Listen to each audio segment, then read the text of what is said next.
Very good. Okay, so thanks all of you for joining us on this virtual panel, the first virtual panel hosted by us on the topic on critical infrastructures. Critical infrastructures play a vital role in society, and we discussed earlier that it is some kind of the operational technology of our everyday life.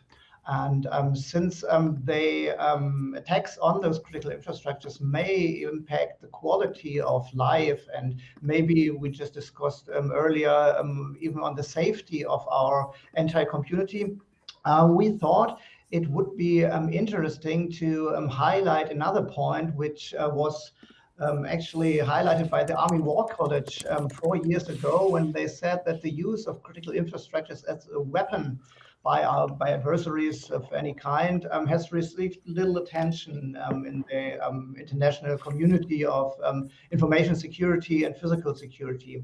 But as you can use critical infrastructures as an instrument in hybrid warfare among weaker states. They said back then, as an example, the Ukraine. As you all know, right now we are at that point, and the same against superpowers like the United States, Russia, or anything like that. And almost 4 years later, we witness cyber attacks on railway systems to affect logistical capabilities in physical wars. We witness disinformation campaigns to affect democratic elections. We witness supply chain attacks to hit better protected main targets, and so on and so on. And we just asked ourselves, did this battlefield really shift to our daily life? And today we like to discuss this with 4 honored colleagues of mine.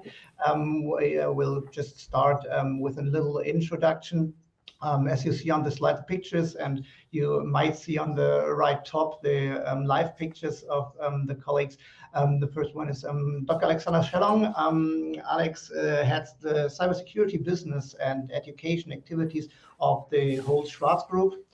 He has 20 years of experience in strategic consulting, management consulting, business leadership, mission-critical international projects, and operations management in Europe and all over the world.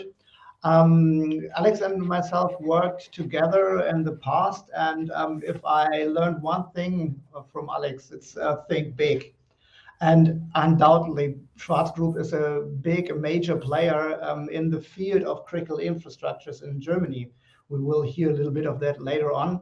And Alex just extends this major player of critical infrastructures into a big and major player in the cybersecurity domain by several projects and products to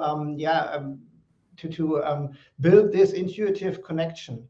And I would love to hear later on, Alex, your view on this tasks.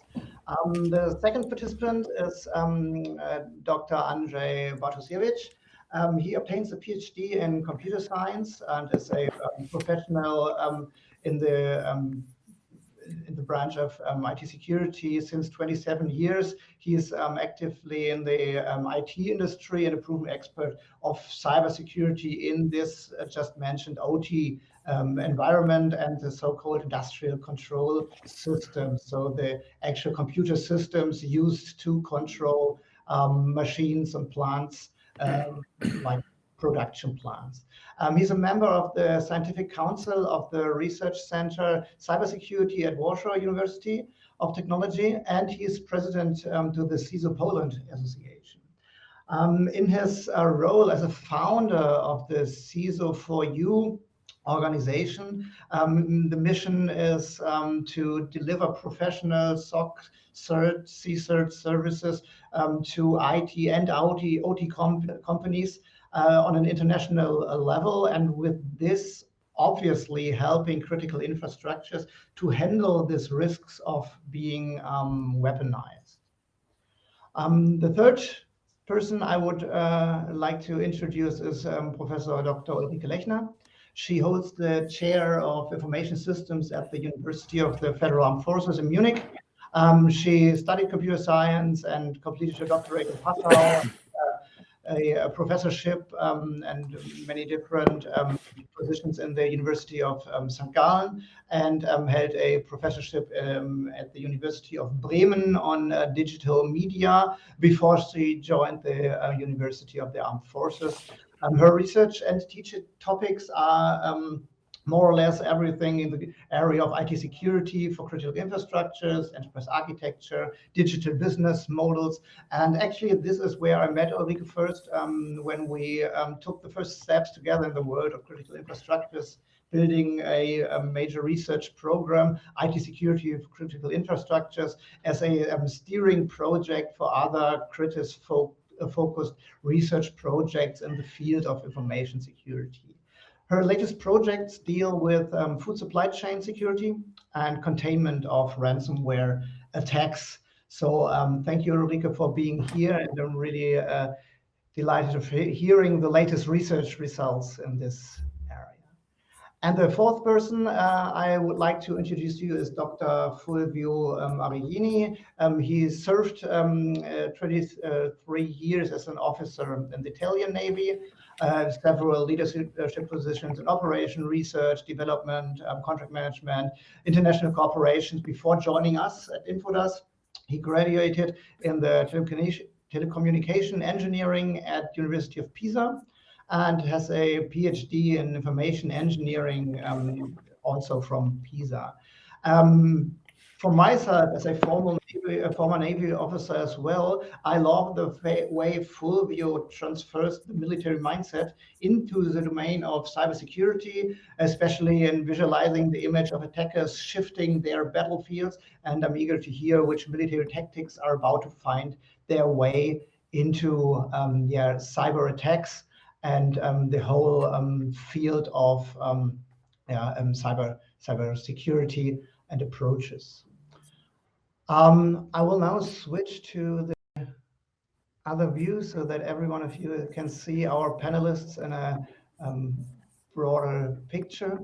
And would like to start, Alex, with you, as the Schwarz Group combines every single step of the food supply chain, with is undoubtedly a center of our daily life, as we said.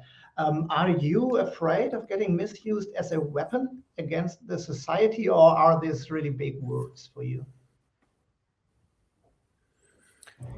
Well, first of all, thank you for inviting me to this important topic and talk. I really appreciate it. And of course, thank you for stating that you learned something from you. I'm glad that I made that happen. I thought I always learned something from you, so that's good. By the way, also from Fulvio. Now, I mean, Schwarz Group is very big, right? 32 countries, 31 in Europe alone, plus the eastern border of the United States. We span everything from recycling and waste management in 8 countries. Food production, we're actually the largest food producer by now in Germany. And then, of course, with our 2 retail brands, Lidl and Kaufland, we serve on a daily basis a quarter of the European population, like all of them. And everything is a massive scale. I mean, we have roughly over 6 billion customers, of course, returning ones on an annual basis in all those countries. On top, of course, there's logistics involved. And I think Schwarz Group in itself has realized a long time ago that it is critical infrastructure. We have a mission to feed people, to support people, to ensure people are not getting nervous if something is not available. We are so big, we can no longer rely on a single supplier.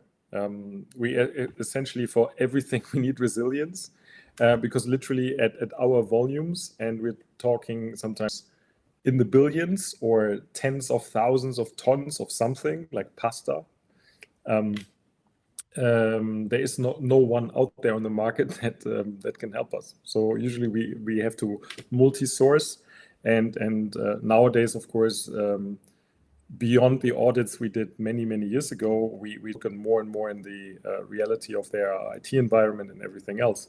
And now lately, as of course you've seen in the news, we moved from really that big retailer that is just ginormous into the digital space with our sovereign cloud offering, Stackit, and investing in IT security with XM Cyber, and now, of course, the investment in Aleph Alpha, supporting together with SAP and Bosch the activities of, well, not losing on the AI front to our friends in the US or others in the East, mainly China.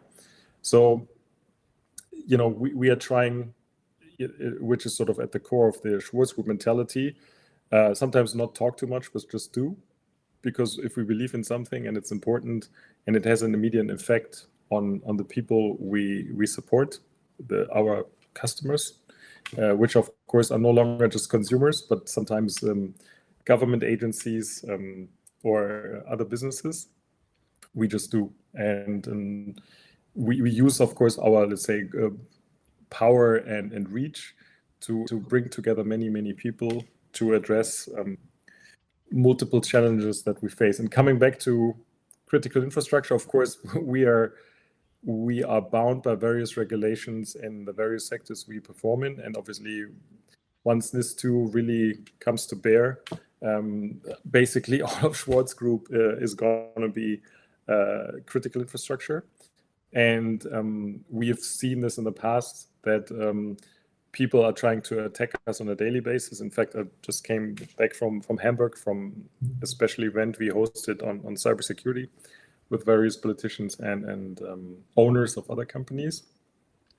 I spoke to a representative from a very large airport, and we agreed to sit down because they, right now, especially from the East again, because of the Ukraine war, they are really under a lot of attacks because people are really trying to, weaponize the fact that there are critical infrastructure, and if they are no longer available, people don't like it. And we all remember the pandemic.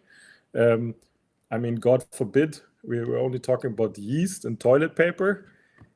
What happens if something else happens? So we really need to make sure that the daily attacks we experience throughout the network are not preventing us from doing our job, means serving the people of Europe. And as you just mentioned, as Schwarz Group is present in various countries all over the world, maybe a question to you, Andre. We have some regulations in Germany Schwarz Group is facing with, and we know all of the NIS2 regulation and so on. But is there really a chance to get a homogeneous level of IT security over all those different countries Alex just mentioned, especially if companies are not this self-reflective, let's call it, like the Schwarz Group is? How do you see this? This is a very important topic because we are talking about the European Union, but of course we should address the whole world. But even if we are just addressing 27 EU members, it is very difficult to harmonize requirements in different aspects, including the cybersecurity. We have the NIS2. We used to have the NIS1 directive. There was a transposition to 27 member states or 25 member states at that time.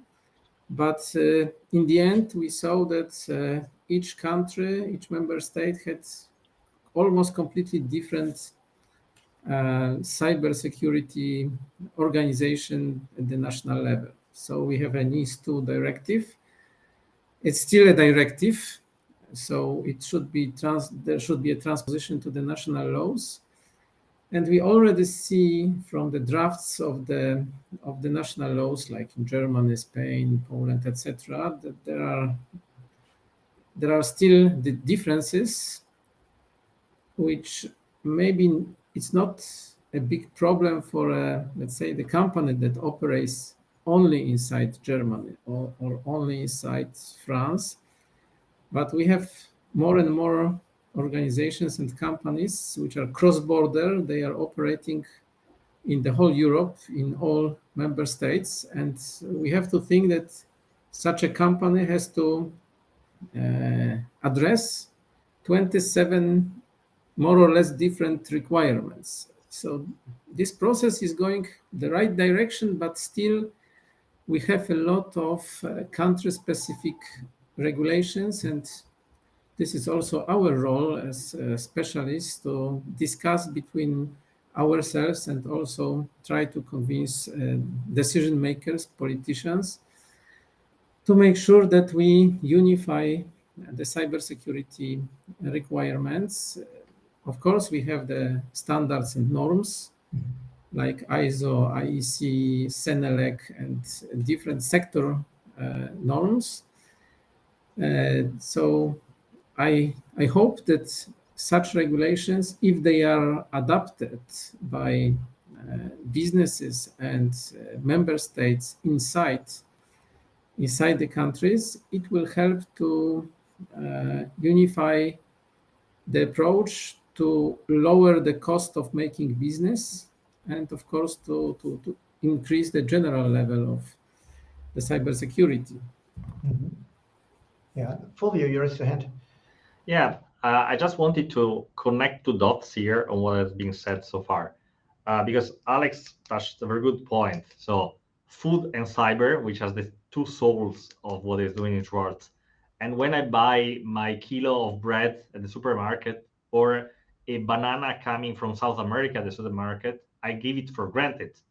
But beside that, behind that food, there is maybe a ship that came from South America. There are several hundred kilometers of train. There are controlling infrastructure like port security, maritime security, food processing security, and so on and so forth. So what I wanted to say is definitely, I know it's a whole old theory, the global village of McLuhan, but I still see it applicable right now. We are interconnected. We rely on each other because some countries are producing more food of one type. We saw it in Ukraine, and some other countries have reduced their production of food of one type. Some countries are able to transport food or to stock food. Some others are not. So probably it's not even enough anymore to think at European level. We have to think at global level, because whatever we do has a global impact. There is the butterfly effect. And guess what? In the military culture, in the ancient time, when you wanted to bring your enemy to surrender, what you did, you simply stayed outside the walls and waited for him to finish the food. And basically, this is something that with the cyber war and unrestricted warfare became really easy. I can cut the food, I can cut the energy, I can cut the water supply, I can cut the transportation network. And that's my 5 cents that I wanted to give now to my two colleagues.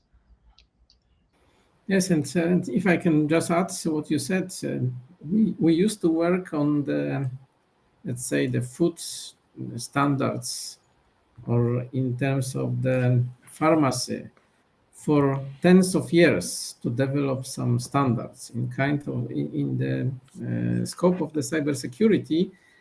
We have to unify the requirements and increase the general level of joint efforts in a very short time. We don't have like the pharma industry, like 50, 60 years developing standards. We just have a couple of years, up to 10 years, starting from like 2015, when it started in European Union, just to unify our approach to cybersecurity. As both of you pointed out, there's difficulties for Alex. Would you like to answer? No, I just wanted to chime in with something else, right? The regulations, I think are a good thing, because they're trying to harmonize and standardize some activities across the European Union, and we saw the positive effect also outside the European Union, for example, of GDPR, in terms of an inspiration, which we haven't seen in the past. Nevertheless, if you're a multinational company, if you go to other fora, you can see that people are talking about the balkanization of cybersecurity policies. And that's, of course, a challenge. You have stuff from the SEC, which is getting tougher. You have some sector-specific activities. Obviously, you have a multitude of activities across the European Union, and then special regulations in the Middle East and China and so on. And that, of course, makes it increasingly difficult of managing your critical infrastructures. I think there's some interesting parts in there. If you look at the CRA with regards to products that need to be certified, because if you think about it, in the past, if you wanted to do something in the European Union, you only needed the CE sign. Now they're discussing introducing something else. A lot of this was just a self-proclaimed capability, whether you do security by design or whether you're certified. And we're sort of moving in that direction. We know the thoughts in some of the countries in the European Union. Some other countries, we don't even know, at least I'm not aware of it, what exactly France is doing in terms of NIS2 and all the nitty-gritty details, because it's addressed with ANSI. We know, of course, there's some important components like software bill of materials that are, I think, important steps towards preventing the weaponization of critical infrastructure. But final point here is, as you probably, or maybe some of you have seen, it came to light, yesterday or the other day, that these giant amount of connected toothbrushes were used for a DDoS attack. So we're talking, we are doing our share, and then there's some freaking IoT which is unregulated and a mess, and even that can be used. So unfortunately, you have to be always on your toes. Your attackers are very creative, and you can do a lot, but there could be some little open, tiny trapdoor that you've forgotten about.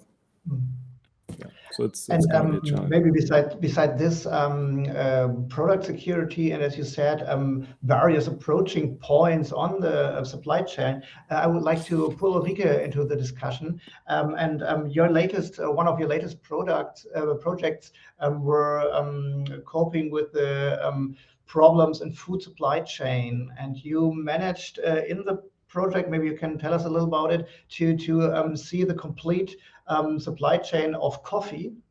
For some of us, maybe a critical infrastructure as well. You managed to get a security-wise a complete view on this supply chain. Can you tell us about this and how this maybe could build bridges between the different attack points? What we learned in our research, and Sebastian, we collaborated in our project and sort of really got an impression on how different the various critical infrastructures are. We refined it and learned basically how different the various food groups are. Coffee, potatoes, apples have indeed very different risks, also when it comes to local sourcing or global sourcing. So we try to develop new technologies, blockchain.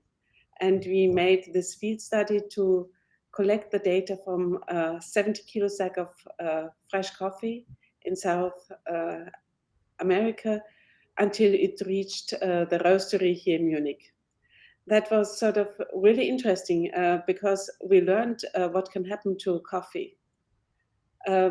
So the climate change caused changes in the harvesting patterns.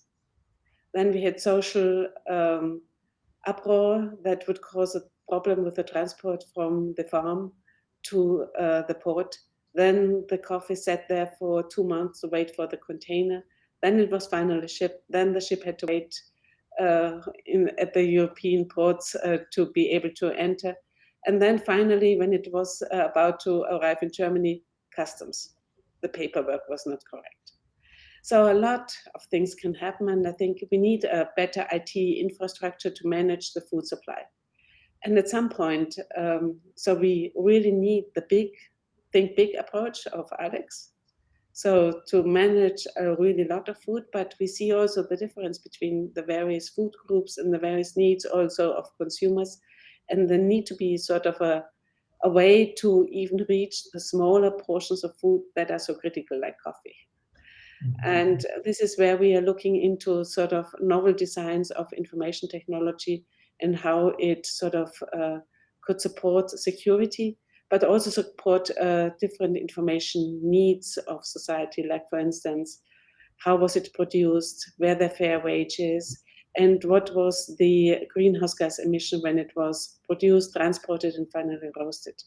And here again, we try to get as close to the machine and the origin of the data with our blockchain to be able to collect it and sort of process all this information really seamlessly.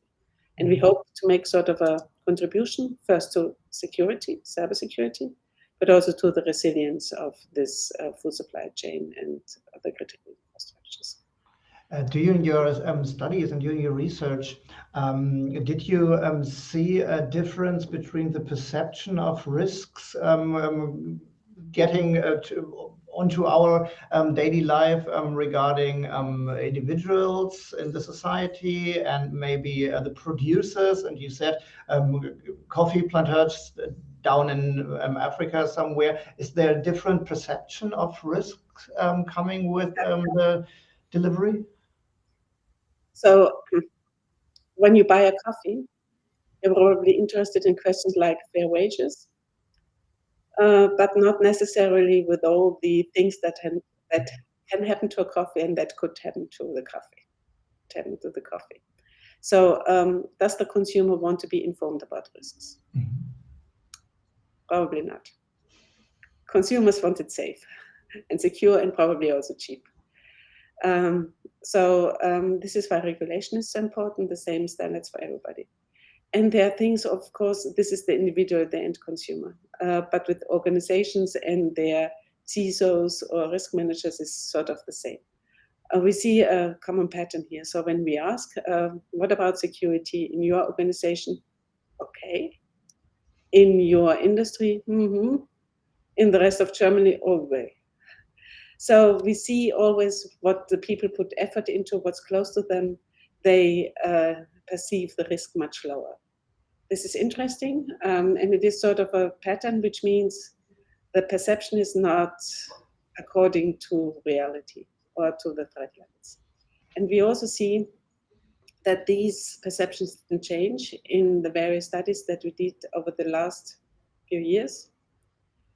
We see also that now what changes is sort of the awareness that in fact some small detail could cause a major attack to a critical infrastructure. So while we talked in the past couple of years about protection, we are now talking about resilience, about the ability to act and come back to business as usual as quickly and efficiently as possible. So maybe even international resilience over complete supply chains. Fulvio, if we talk about, like Ulrike said, we have to ensure the security of complete supply chains and need maybe new technology like blockchain, introduce new vulnerabilities with new technology. Or Alex mentioned the toothbrushes with new vulnerabilities. And at the same point, all those production companies have plants and machines don't know, 20 years old. So we have new technology, old technology, everything is vulnerable. How does any CISO can cope with these hurdles? What do you think? Yeah, what I think is that is a very, very old dilemma. So what you said is correct. Everything is vulnerable. So we have to start from the assumption that everything can be attacked. This is the concept of the so-called unrestricted warfare, and everything will be attacked. So don't look for cybersecurity, look for cyber resilience. You will be attacked, you have to go back to business as usual. But the funny thing is, I hear to many conferences, okay, new technologies are the cause of the increase of the surface of attack of the system. And then I hear, no, in OT, we use outdated technology which can't be patched, can't be updated, so they are bringing vulnerability. So my question is the new technology bringing vulnerability or is the old technology? And my answer is none of them. It's how you plan, how you deploy, and how you think of the full architecture of this technology. Let me give you a very teeny tiny example close to what Ulrike said. the perception of individual of small thing impacting a critical infrastructure. Now, many of us have a photovoltaic system at home. So it's very cool, it's environmental friendly, we produce energy, we contribute to the life of the community. It happens that these systems are connected to the grid with data. They share data. They share data also about your habits. When you are at home, where you are consuming energy, and they put yourself to be prone to a kind of side attack to know where you are at home or not. Now the question is, assume that the data leaked from your photovoltaic system are used to attack you physically or in the cyber domain. Who is liable for that? Is the operator of the network? Is the producer of the photovoltaic system who didn't secure the data?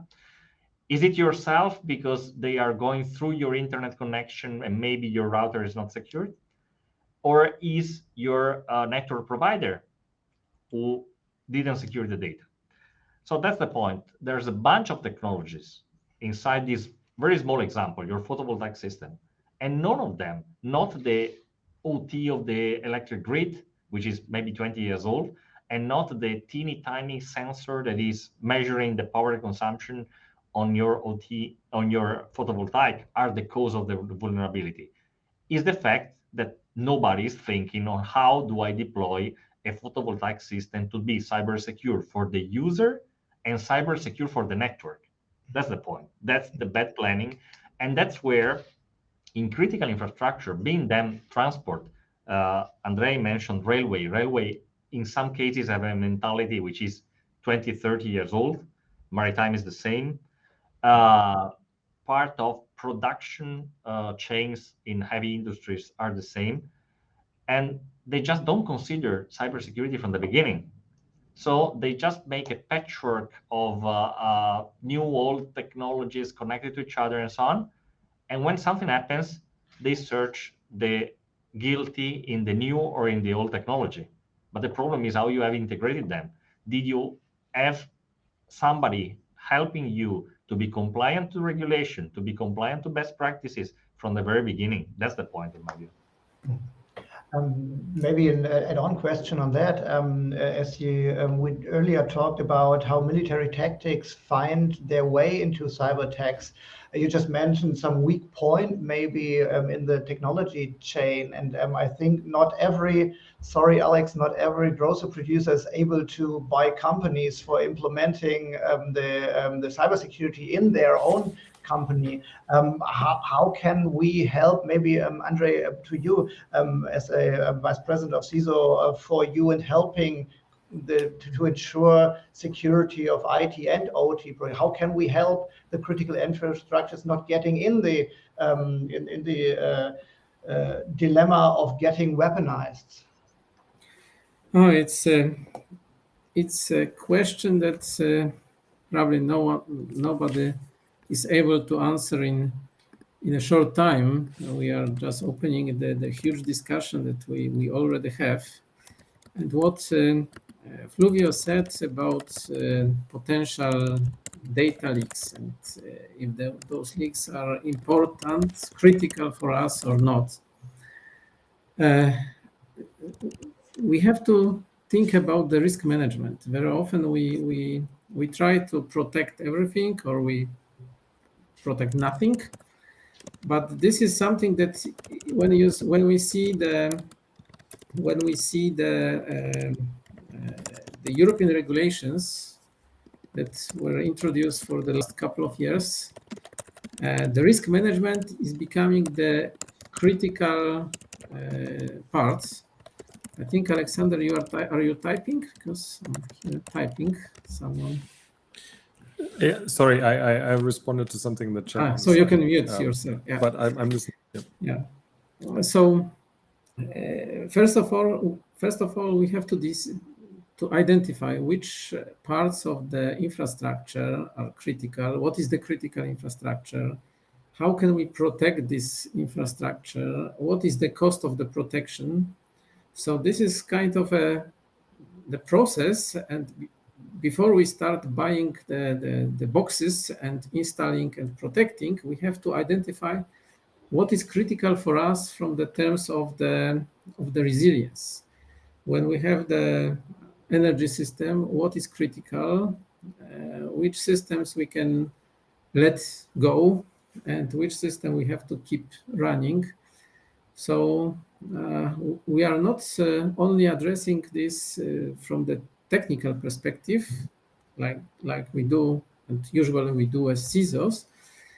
The CISOs should come back and think about also the business side. The cybersecurity can cost, more than the company is worth. So we have to conduct the risk analysis, identify the areas and the assets that we want to protect, and think how to address those identified threats and how to address those assets. When the cybersecurity, in many, let's say, cybersecurity exams, it's CISM or whatever, there is always one question: what should define what should define our activity? And this is a business. So the business should tell us what we protect and how much, let's say, money we can spend on the countermeasures. And of course, we come back to the idea of the critical infrastructure, where we are supposed to protect vital assets from the society point of view. But this is not only about the technology. It comes from the business, risk management, legal aspects, compliance aspects, and of course the technical countermeasures that we at the end install and manage. Beyond this, on the way to these decisions, Alex, no, I would like to point in your direction, actually, because could you maybe tell us a little about how a company like Schwarzgruppe got this perception and get to the point, okay, we have to do something, because as Andre just said, it's not intuitive at the first point. So how did this journey start? Can you take us with you a little? Well, I have not been forever at Schwarzgruppe, so I don't know what the true history looks like. Let's say lately, for the past 2-3 years, we have more and more conversations with our thousands of suppliers of different sizes, and some of them were tiny when we started ourselves, and they grew with us to $100 million companies over time, right, by being a supplier to us. So we have quite the ecosystem, and just from a finance perspective, we work with 700 banks globally for our finance needs. So that's our reality, because we don't want to be dependent on a single bank. So our dependencies and criticalities float around multiple angles. Before I go down sort of to answering your question, one comment on Andre.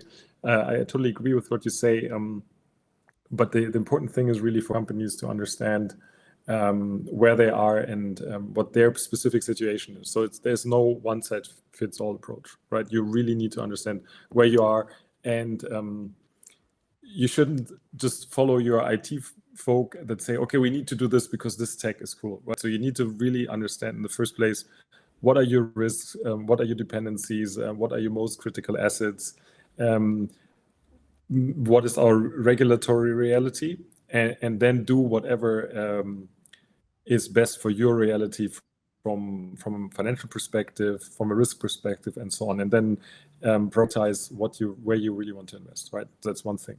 The second thing is, and because that's from my perspective a very common issue, is that that a lot of companies think they have to do everything themselves, but because of the cyber skills shortage, there's simply not enough people to fill all these positions, and a lot of companies can't even afford the people that are able to help you.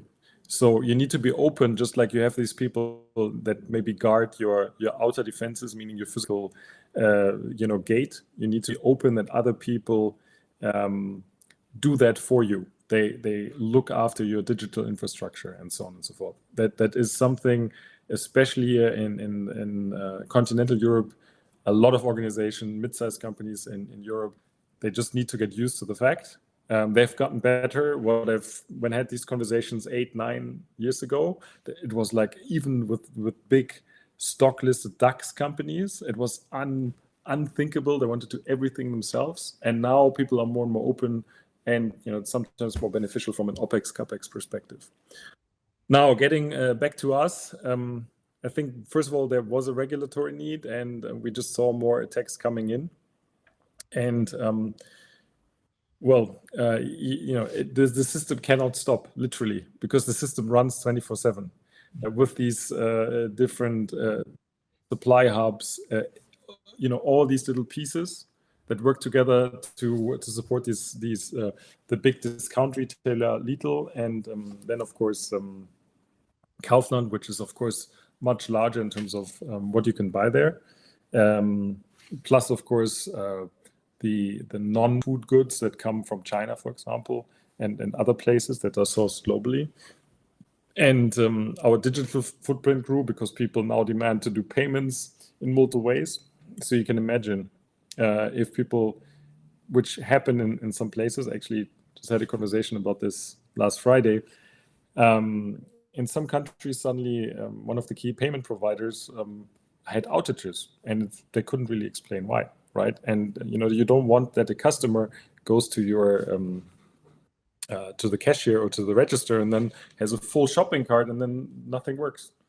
It's a loss of money, and at our scale, if it happens as a grand scale, it's an issue, right? But it's a piece of the value chain that we literally can't control, and that gets us back into the very classical critical infrastructure, like energy production and so on. If you look at what happened in Denmark,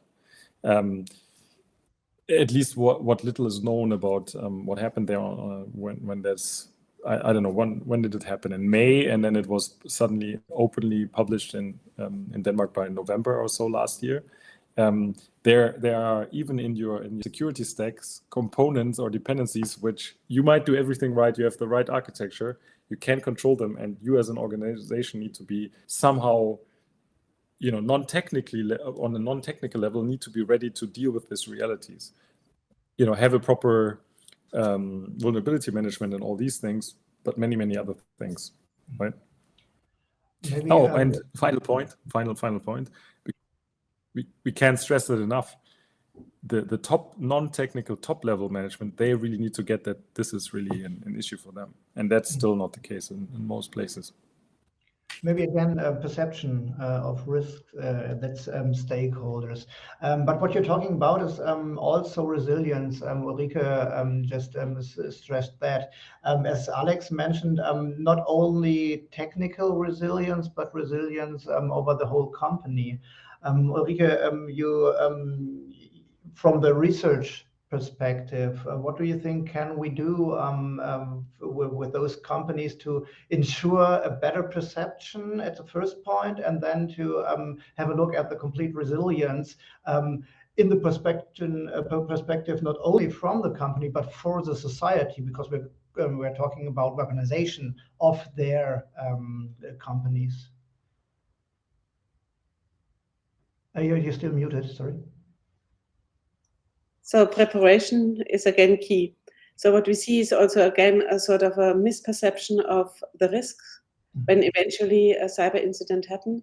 So we see in our interviews the expectation that in 2 to 3 days after a ransomware attack, the organization will be back to normal. Yeah. So the reports and the sort of also compiled by BSE suggest that it is more than 20 days and longer, even for a sort of a modest ransomware attack, not the latest threat.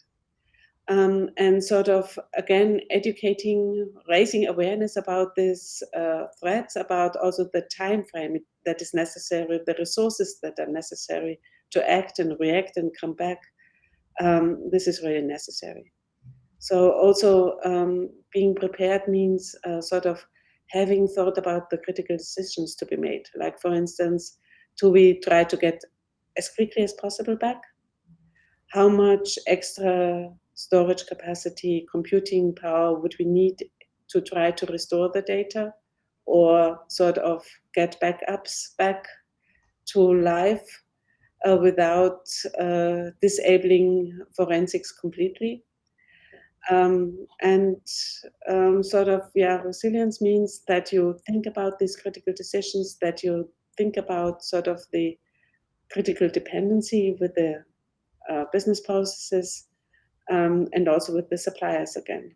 What eventually is necessary to get back to business in 2 to 3 days or 10 days. Thank you. Fulvio, you raised your hand earlier. Yeah, I had a couple of points here. One is related to what Andrei, Alex, and also Ulrike said. So we need to protect assets.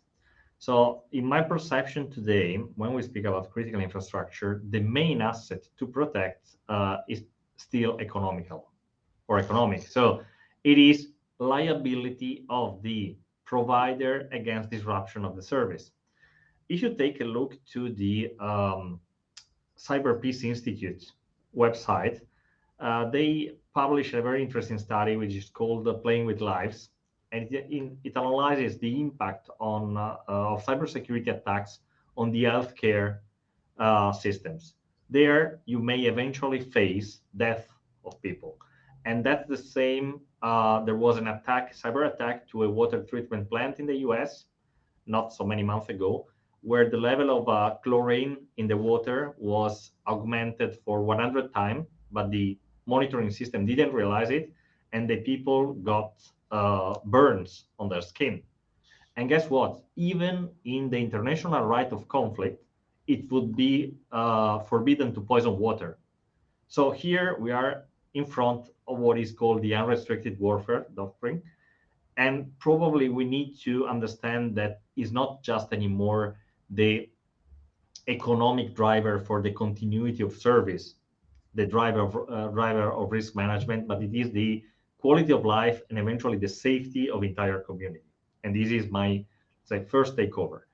The second point is what Ulrike mentioned. So the theory is that after a ransomware attack, the situation should be back to normal in few hours, possibly. If you take the latest, at the last Tide Sprint conference, there was an interesting presentation from Microsoft saying that in the great part of cases, from the implantation of a ransomware to the discovery of the ransomware, there are kind of 45 days, while it takes just 2 hours to the attacker to make a lateral movement on the system. And if you take the case of the 11 power plant in Denmark, they were able to exploit a vulnerability in the boundary firewall protecting the infrastructure. And from this report that Microsoft gave at the Tide Sprint, they detected that 78% of the system after a patch is released are not yet patched after 30 days. So this means that it's not, again, a problem of technology. It's a problem of being able to perform a proper planning, protection, incident response. And I give you the last quote from Microsoft. Recently, Microsoft said that they were able to counter the weaponization of their famous tool Cobalt Strike just because their team, their security team, were familiar with the military tactics. Because we have to realize one thing. In the case of the Denmark attack to the power plant, we are in front of a military operation, which is conducted against a country which is not officially participating to a conflict. So it is probably one of the first cases, because the Belarus attack of the railway system was different, because Belarus was openly participating to some part of supporting the conflict. And we have to be aware that we are not fighting anymore against a small cyber criminal organization looking for an economic reward by implanting a ransomware.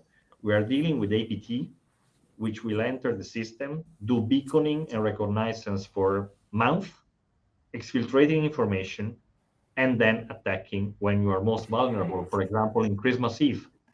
And the final point is what Brigadier General Skinner said at the last AFCEA conference in Frankfurt. We can't afford anymore protecting every single endpoint. We need to protect the boundary.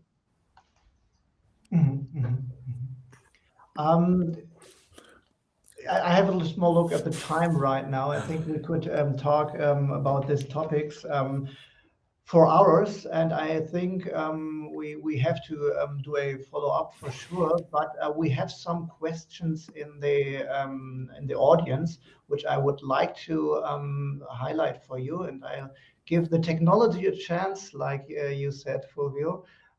Now you should see the first question from Paolo.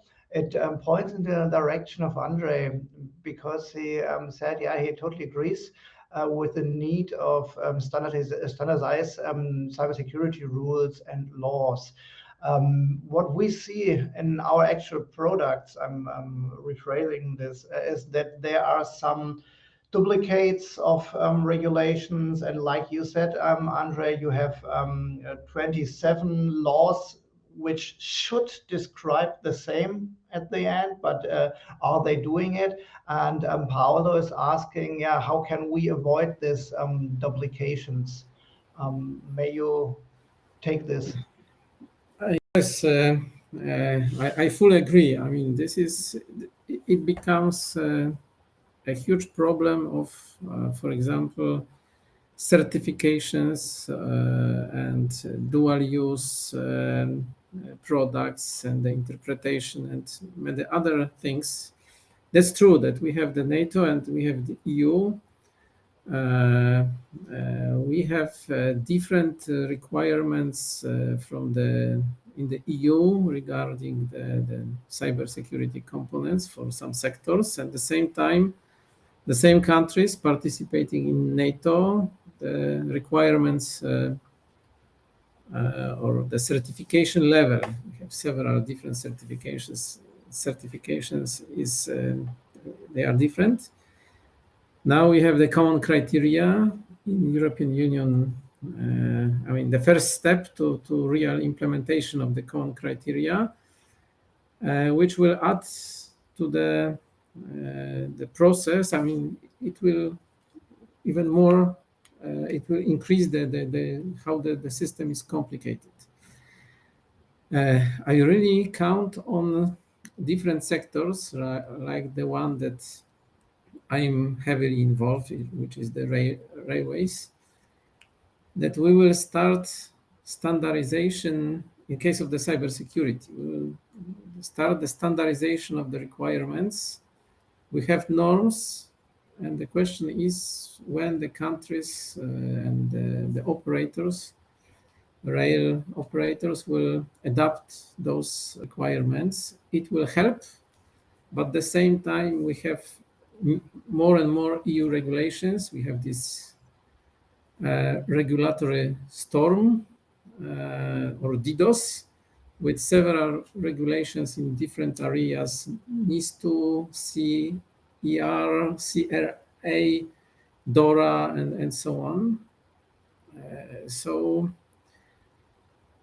to be honest, I don't know if we are going the right direction or not, because the process is more complicated. We have more and more local flavors, local standards.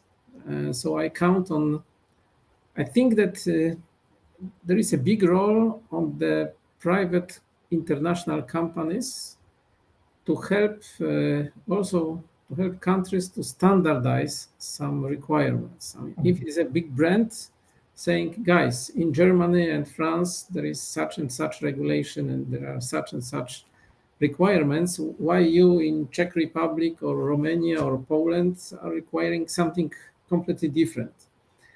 Of course, this process takes place, and I think that also big corporations, there are some bad habits, but also it can help us also to unify some requirements. But yes, this is a challenge for all of us, not only in the European Union, but in the European Union very heavily.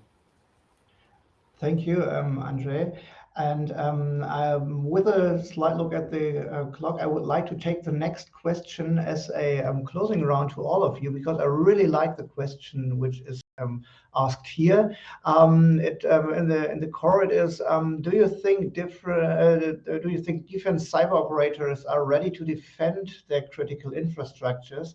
And if not, what should be done to enable a proper defense of critical infrastructures in case of a conflict? Thanks, Alexandro Quignoni, for this question. And yeah, actually, I would like every one of you to maybe think of what would be your advice based on all these topics we just touched. I think we have to do on the certain topics follow-up appointments. But what would you, which advice would you give to a critical infrastructure to get prepared to attacks and not to be weaponized by attackers?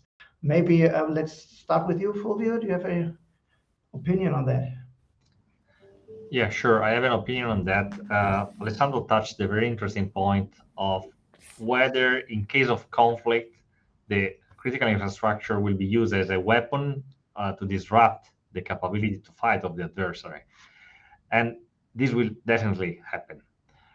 We are in the era of multi-domain operation.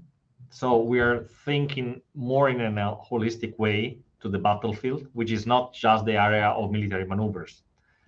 On the other side, the liability responsibility for the critical infrastructure operation, being them food, transport, energy, relies on the owner of the infrastructure. What are we missing now? We are missing a regulation enabling to exchange critical information in case of conflict between the provider of the critical infrastructure, for example, and the military command in charge of the operation. This is what today we see in CMIC, civilian military cooperation, in case of natural disaster, for example, where the military team can cooperate with the rescue teams, with the civilian protection, with the emergency services. But still, there is a lack of seamless, real-time, and secure communication between this infrastructure and the military. Plus, there is an attitude of the critical infrastructure provider to hide the fact of having been attacked because of reputational damage. So we need also to be able to exchange, and I know that there are several initiatives in that by ENISA, for example, to exchange statistics about incidents in a secure way between military and civilian operators. Thank you, Fulvio. Alex, you just asked back which defense operators were meant in this. Would you like to give an advice to those defense cyber operators? I said it a while ago at a NATO event when I talked about this topic, or a couple of others. I hold the strong position that I think the military, with regards to cyber defense, needs to accept that this is the one and only domain where, in fact, it's not in control, even though it wishes to, because it neither has the resources, nor the physical resources, technological resources to do something, because the majority of the domain, like air, for example, they cannot control because it's owned by somebody else, and they don't even have the regulatory means to do so because of the balance of power between the civil military space and so on. And even within government, as we know, certain sectors have no influence whatsoever. I think we are moving in the right direction, as Fulvio said. The regulation is in place. They are more, just what the SEC has done. We have some. I can only urge people to read some of the SEC data breach filings that are coming in now. It's very.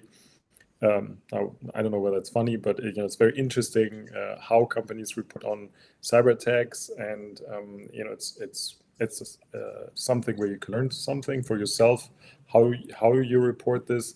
In some circles here in Germany, in bigger companies, there people are discussing, okay, are we fighting the fire, or are we just reporting on the fire because, well, there's a need to report on it, and otherwise we get slapped with a fine. So there are probably some hurdles to get over. We hear it at all the cyber conferences, but you can't state it enough. There needs to be a clear ownership at the management level. Non-technical ones, they should not trust everything the technical people say. They need to openly approach this topic. There needs to be more sharing in sectors and between sectors, because the enemy is outside, not inside. In fact, this is nicely done in the US, and we do it with all sorts of parties right now as Schwarz Group, but they can definitely be done more. At the government to military level, they need to sort out some things, and I think they're working it. Unfortunately, it all takes more time than the speed at which attackers operate, right? So that remains a topic. And then finally, as an organization, you need to focus on, well, you need to prioritize the topic, invest quite some budget, more than you did in the past. Take it more serious, and do not think that, hey, I'm so small, I'm just like an ostrich, put my head in the ground and the attackers won't see me. Yeah, they might, and they might cause you millions in damages, and might kill your company for good, for life. Your life's work is then over. And you need to be vigilant and do something about it. Yeah, and talk to professionals who can help you if you realize that your core business is somewhere else. You need just like professional pilots, airline pilots. If you remember the problem when they go down in the Hudson, it starts with the admittance that, oh shit, we have a problem. Yeah, and then you go through your list and you do stuff. And unfortunately, you need to do that. You need to be prepared, and you cannot just be prepared the day it happens. Then it's over. And that's this is really the crazy part. We had we're a little over time, but this is an interesting anecdote. And now we had this for the past 1.5 years. So these companies have cyber attacks, right? And everything is down, everything is ransom. And then we learn about it because it might be a supplier of us or a friend of a friend. So we talk to them, and then we talk to the owners or CEOs, non-technical C-level. Okay, how are you doing? Oh, it's all good. We have everything under control. And it's like, okay, but you're now only operating with private emails. Nothing is working. You cannot deliver your products. How can you say after 5 days, even your most important IT people, we have everything under control? I don't know. This denial is just, and I don't know. I think Ulrike, this is something maybe together with the help of Schwarz Group, we need to analyze more, because it's really weird. It's a psychological thing, it seems, that people are not realizing they have a problem, they need to fix it, and that they need to get outside help. And I don't know, there's some issue, and we need to overcome it. Otherwise, the bad guys continue to win. And then final piece, sorry, I have to pun Microsoft here. There's still, I put that in the chat, right? So it's interesting seeing Microsoft talking about vulnerabilities, but they are part of the problem. And interestingly, despite all the things we had seen last year and just a few weeks ago with the leadership, you find all these executives and supervisory board members, they go on and you talk to them and so how's your cybersecurity approach? And you literally get the answer, well, we just bought Microsoft. Now everything is good. Hey, this is like a weird thinking. So I tried to answer your question on multiple angles. Yeah, thank you. And I would take one point of them, what we have to, how we have to educate the top management. And maybe Ulrike, this would be one topic for you. Or do you see other major points you would recommend to critical infrastructures? So, I was thinking about what could be said about after we talked about regulations, about all this technical, and about the huge complexity and the amount of work that lies for us. I think at some point it's really also winning over the hearts of minds of people. Because in the end, what we see is also that distrust and disinformation are such an important part of the component. And if general society and people are not willing to sort of, in case something happened, to support and give the time to come back and rebuild critical infrastructure again, it might become difficult in the future when the real attacks eventually happens. And this winning back hearts and minds of people is, I think, really also part of the things that lie ahead of us. And apart from that, well, I just come back from a game this morning about the case, the CFO stands in the door and the ransomware is on the iPhone. What actually are we going to do? And we need to think about the plan. Yeah. Okay, thank you. And Andre, what's your, besides, I'm sure you would like to enforce standards and regulations. Besides that, what's the main topic you think critical infrastructures should deal with? I think that a very important topic is the exchange, the cooperation between entities, the exchange of information, the mutual understanding. So this is, for example, we are doing at CISO Poland, this association of the CISOs in Poland, that people representing competitors are discussing, teaching and learning, teaching each other and learning from others. So because if our competitor has a cyber attack, we are also losing because they can be in our supply chain. There is less trust in the sector. If it is attack on a bank, it doesn't mean that other banks will benefit. No, the other banks will also suffer because there will be less trust. So I think that we should cooperate, we should exchange information, we shouldn't be afraid of talking to each other. First, cooperation, and the second step is competition, not the other way around, especially in the critical infrastructure. Thank you. I think we finished with positive words, and I really like the aim to go against weaponization of critical infrastructures by winning back heart and mind of people in our society. From my side, thank you to the four of you, to all the participants. And I hope to see you maybe in person next time. And have a nice afternoon. Thank you all. Goodbye. Thank you. Bye. Bye. See you the next.